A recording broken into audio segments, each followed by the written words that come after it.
Hey everybody, it's Jesse. Once again, another installment of Social School. Um, Today, what I want to do is talk about a social skill that is definitely important in the workplace. We're going to talk about apologizing and what we do when things don't necessarily go the way that we want them to. If we do something wrong, if we make a mistake in the workplace, we want to be able to apologize. And again, this is a skill that not everybody is super familiar with or comfortable with, but here's the deal. We are all human beings, right? And which means that human beings make mistakes. And as a human being and someone who makes mistakes, I will tell you that this is a skill that I have developed quite well. And because I am so good at making mistakes, I have learned to apologize and to work through some of those things that happen that maybe I'm uncomfortable with or don't necessarily make me feel real good about myself. But what we're going to do is we're going to look at the skill of apologizing. We'll talk about some of the consequences of not being able to do this skill. We'll talk about some of the reasons why people don't do it. We'll get into the steps and maybe talk to those of you who maybe apologize a little bit too much, my over apologizers. So I'm just going to go ahead and get into it. And where I start off usually with these conversations is talking about, what are the consequences of not being willing to or able to apologize. And if you're one of those people that's not real comfortable with this, then you might have had to deal with some of these consequences before. But, if you want to make a good impression on somebody, basic manners are always, part of the equation. And one of the most basic things that we can do is be able to apologize and just to say, hey, I'm sorry, my bad, that didn't work out the way that I wanted to. And you want to be able to do that. But as far as consequences, people, if we are not willing to apologize, people can hold on to resentments, and we make a bad impression. Sometimes there can be even more serious consequences. So there have been situations where, maybe you were asked to apologize, and if you weren't willing to apologize, then there could be some more serious consequences. You could lose a job over it. It might cause arguments or other things that could lead to more serious trouble. So this is a very serious social skill, and a very serious thing that you want to be able to do. And so some of the reasons why people give me, that they are not comfortable apologizing, sometimes people will tell me that, well, I don't want to have to admit that I was wrong. It makes me feel bad about myself. I don't want to apologize because maybe you don't even recognize that you've done something wrong. And so there's a lot of social awareness. There's a lot of self-awareness that goes into this skill, and we want to be able to burn through those excuses, and be able to do this because, again, you are going to make mistakes. I can guarantee you that sometime and place in your workplace, you're going to mess up because everybody does. The most perfect person in the world is still just that, a person. And so you have to be able and willing to apologize. So here we have it. Here are the 4 basic steps to making an apology or saying you're sorry. And on the surface, it looks really simple, right? There are just 4 easy steps. But as we break this down, we'll realize that it's not as easy as it seems. So in step number 1, we decide if it would be best to apologize for something that we said or did. Did you break something, make an error, interrupt someone, or hurt someone's feelings? And having some awareness, some social awareness of when you make a mistake or when it's appropriate to apologize is often the hardest part of this.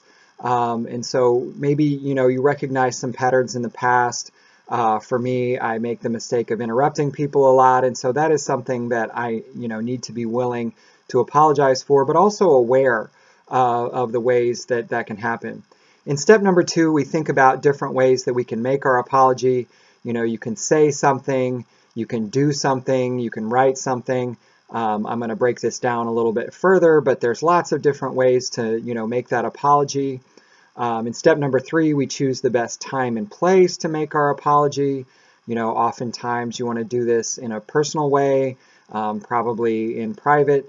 And then in step number 4, we go ahead and we follow through with it, right? We make our apology. And so I will just say again, as we look at this, we think that, there's just a few basic steps. It should be really easy. But for some of us, it really is not the case. And so we're going to kind of break these down a little bit further and kind of get into it a little bit more in depth. So step number 1 says, decide if it would be best to apologize for something that you said or did.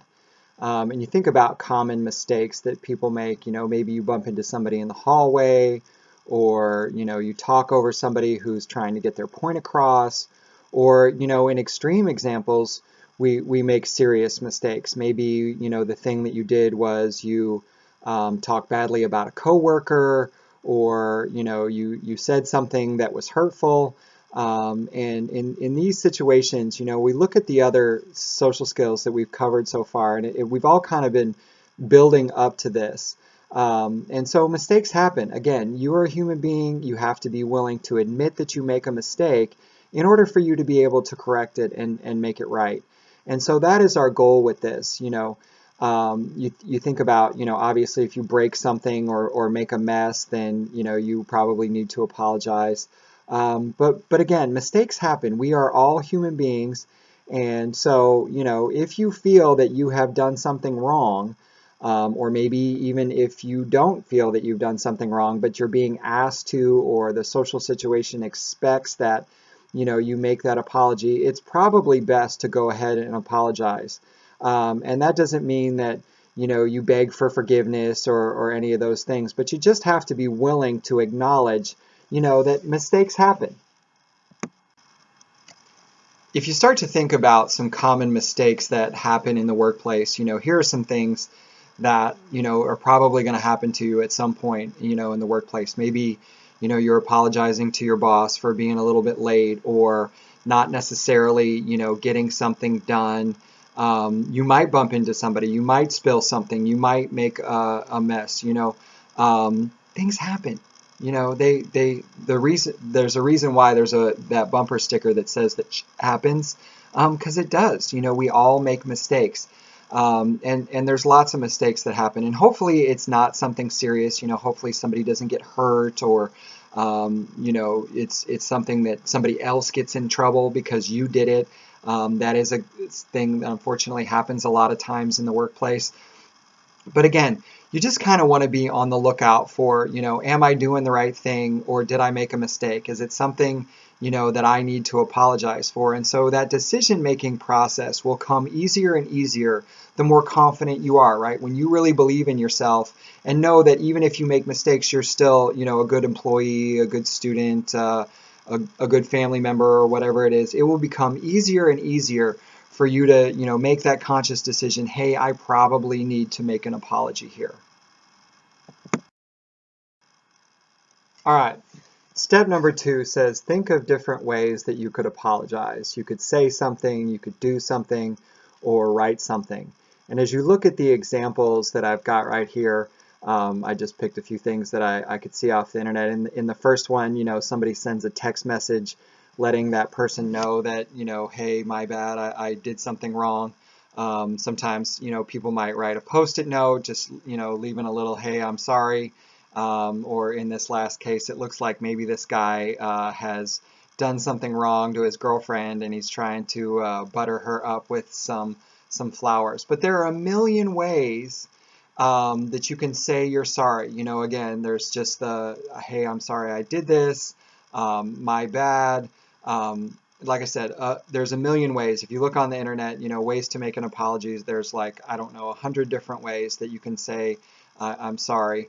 And so most often, the best way to apologize is do it directly, do it in private, and look that person in the eye and sincerely tell them, hey, I'm sorry for what I've done. If you look at that second one, it says sometimes, when you make an apology, you have to do something. Because if you make a mistake, sometimes there's things that need to be corrected. If you break something, you might need to replace it. If you make a mess, you might need to clean it up.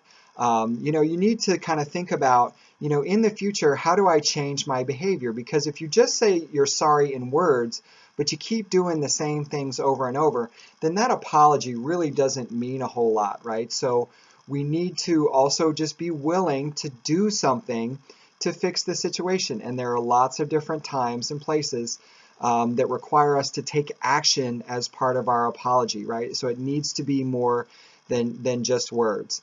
Occasionally, in very rare situations, you might have to write an apology, and if it's someone that you can't talk to face to face, for whatever reason, maybe you're uncomfortable, then writing out that apology is not necessarily a terrible idea. And for some people, it is easier to, put it down on paper than to face that person up. And if that's the best that you can do, then it's still probably a good idea.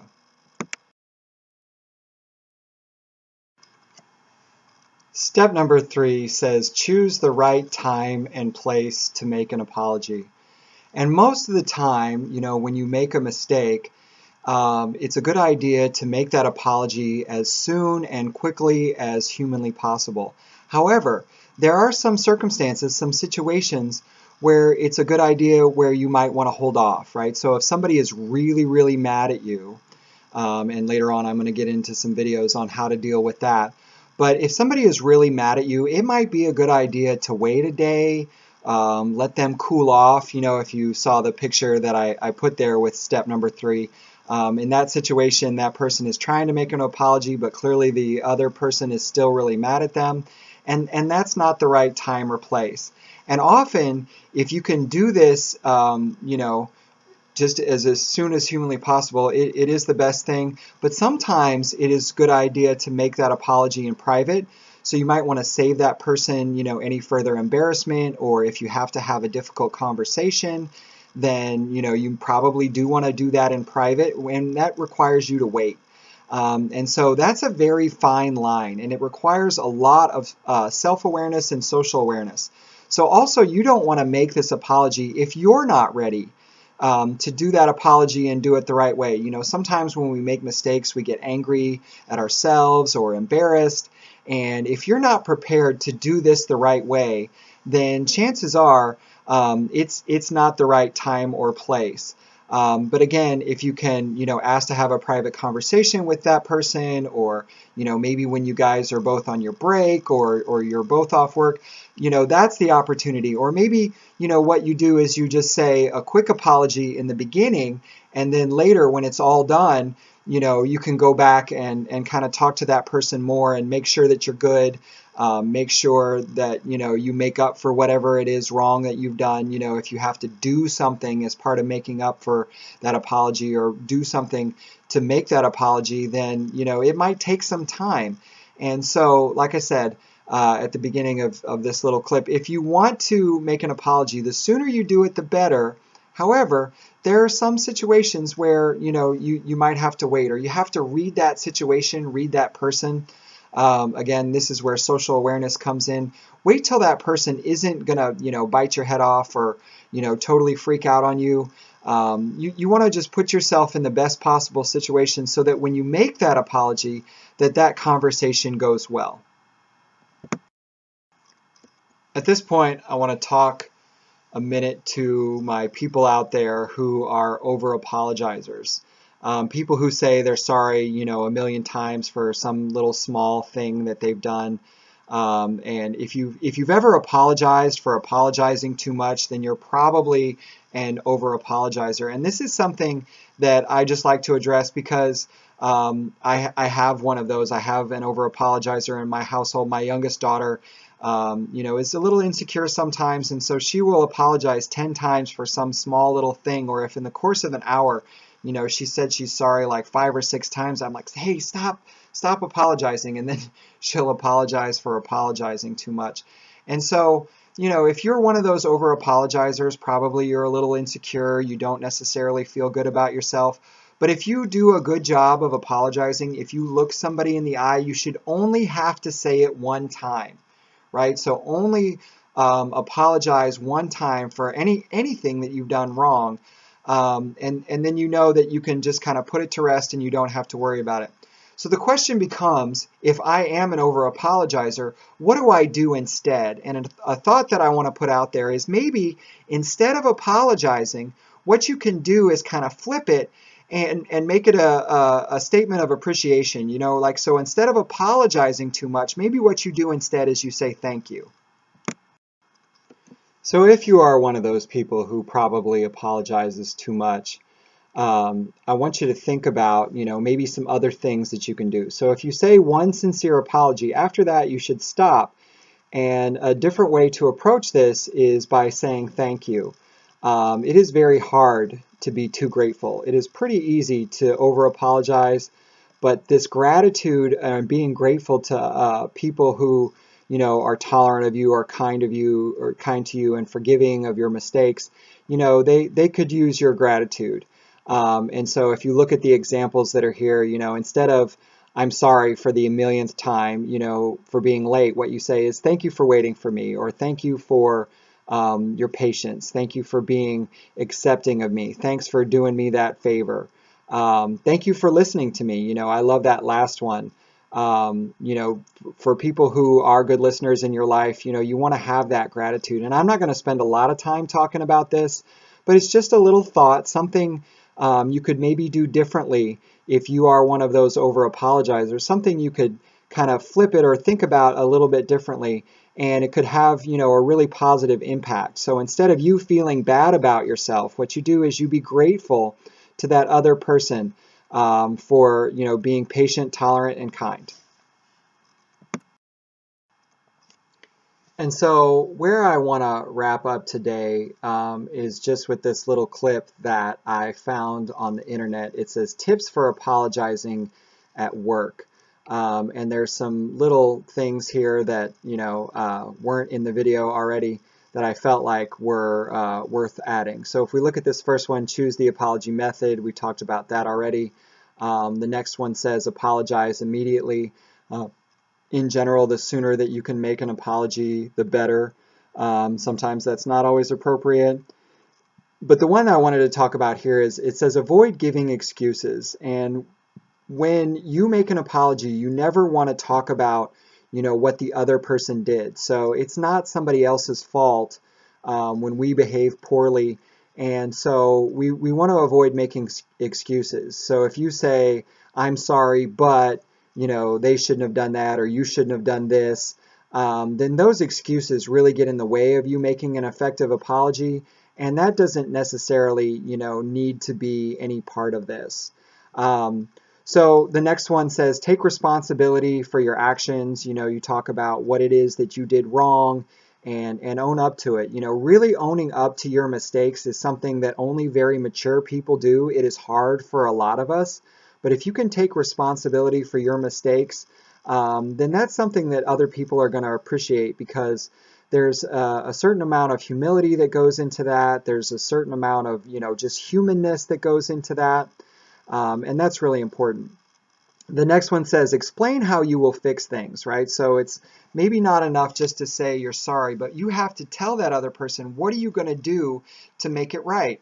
Are you going to clean up the mess that you made? Are you going to start coming into work early? You know, what is it that you plan to do to make it better? Because oftentimes an apology is more than just words. You really have to do something to make it better. And the last of these, it says follow through with your remedy or your solution. You know, follow through with what it is that you said you were going to do to fix things. So if, you know, if what you need to do is to write an apology, then you write that out. If what you need to do is make a behavior change or do something differently, then you need to do that. And so as we, you know, make this apology, we need to, you know, really follow through. Do what you say you're going to do, because that's what responsible workers do. There you have it. That is what you need to do to make an effective apology, right? So there's a lot to this. On the surface, it seems simple, but it's not very easy for some of us. And so I just want to encourage all of you to be willing and ready and hopefully able to make an apology when necessary. I'll put one out there. I'll practice what I preach. At this point, I do want to apologize if it seems like I made this video in a rush. It is because I did. I am very anxious. This is the Friday before, you know, most of our spring breaks, and I made this video kind of in a hurry because I don't know about you guys, but I am definitely ready for that spring break. So I want to apologize. I'm probably not my best effort, but I will try better in the future. I think that the next one will be something that you might enjoy a little bit more. The quality is a little better.